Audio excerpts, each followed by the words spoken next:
بھائی نے سوال کیا پچھلے عنوان کے تعلق سے کہ شب قدر، شب برات، شب معراج اور قدر کے تعلق سے انہوں نے کہا کہ یہ دونوں راتوں کا منانا اور بالخصوص ایک رات کو شب قدر منانا کیسا ہے. تو بہرحال یاد رکھ لیجئے جہاں تک معاملہ معراج کا ہے تو رسول اللہ صلی اللہ علیہ وسلم نے یہ رات کبھی نہیں منائی اپنی زندگی میں. ہاں یقیناً اس رات کا وجود ہے، اس میں ایک سفر ہوا، آپ گئے، تحفہ ملا، تمام چیزیں ٹھیک ہے، بالکل یہ درست ہے. لیکن اس رات کو عید منانا یا بار بار اس کو کچھ ایک انداز سے مغرب کے بعد فلاں کھانے پینے نہانے دھونے یہ وہ کرنا، یہ رسول اللہ سے ثابت نہیں، یاد رکھیے ثابت نہیں ہے چیز. تو عید مت منائیے اس کو. یقیناً اس دن تحفہ ملا تھا، ٹھیک ہے. اچھا اس میں بھی بکثرت اختلاف ہے علماء کا یہ رات کب ہوئی. عمومی لوگ 27 رجب کو منا لیتے ہیں، لیکن آپ کبھی سیرت کی کتابیں پڑھیے، اس میں بکثرت اختلاف ہے. کسی نے کہا رمضان ہوئی، کسی نے کہا محرم میں ہوئی، کسی نے کہا کہ جو پہلی نبوی میں ہوئی، کسی نے کہا 5 نبوی میں، کسی نے کہا 10 نبوی میں، کسی نے 12 میں، 14 مہینے پہلے، 13 مہینے پہلے، 12 مہینے پہلے، 10 مہینے پہلے ہجرت سے. بڑے اقوال ہے. جس سے پتہ چلا صحابہ کے لیے اصل وہ رات کا تحفہ تھا، نہ کہ وہ رات کا منانا. ہم نے وہ تحفہ چھوڑ دیا، رات منا لی.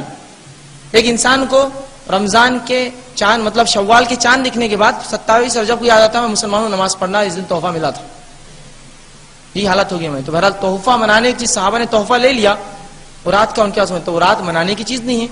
بہرحال ایسا اگر دیکھا جائے تو پھر فتح مکہ منانے پڑیں گی، پھر رسول اللہ کی صلی اللہ علیہ وسلم کی پیدائش منانا پڑیں گی، پھر رسول اللہ صلی اللہ علیہ وسلم کی کامیابی منانا پڑیں گی، پھر صلح حدیبیہ میں جس کو اللہ رب العزت نے کہا انا فتحنا لک فتحا مبینا، اس کو منانا پڑے گا، کھلی کامیابی دی. تو ایسا تو پھر 365 دن رسول اللہ کی کچھ نہ کچھ اچھا اور برا ہوا سب منانے پڑیں گے یہاں سے وہاں تک. تو یہ درست نہیں. بہرحال تو اس رات کا وجود یقیناً ہے، منانے کے تعلق سے کوئی وضاحت نہیں. دوسری چیز یہ کہ شب برات کے تعلق سے بہن نے سوال کیا.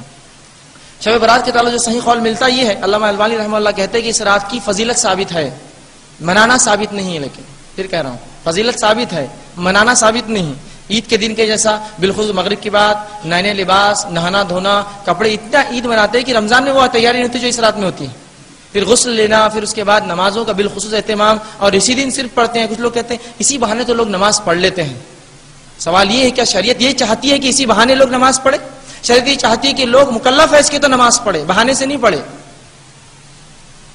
ہاں یہ الگ بات ہے، اس بہانے کے ذریعے آپ کسی کو لگا دیں دین سے ایک الگ بات ہے. لیکن بہرحال تو اس کا عید منانا بہرحال یہ درست نہیں. شب قدر کا جہاں تک معاملہ، ہاں یقیناً شب قدر جو ہے یہ ثابت ہے، لیکن یہ 5 راتوں میں سے کوئی ایک رات ہے. 5 نائٹس کوئی 5 میں سے ایک ہے.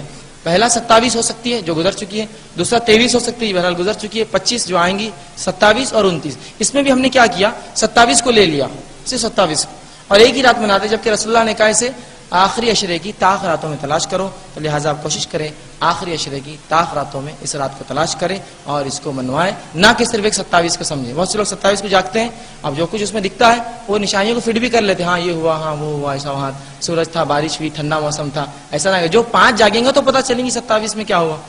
ایک کو جاگ کے سب کہہ لیں گے، طے کر لیں گے یہ وہ درست نہیں. تو آپ 5 کو منائیں، مطلب 5 میں عبادتیں کریں، اور جو ہے کوشش کریں کہ اس رات کو پائیں اور اس میں خوب عبادت کریں، ذکر و اذکار اور نوافل کا اہتمام اور قرآن کی تلاوت کرنے کی کوشش کریں.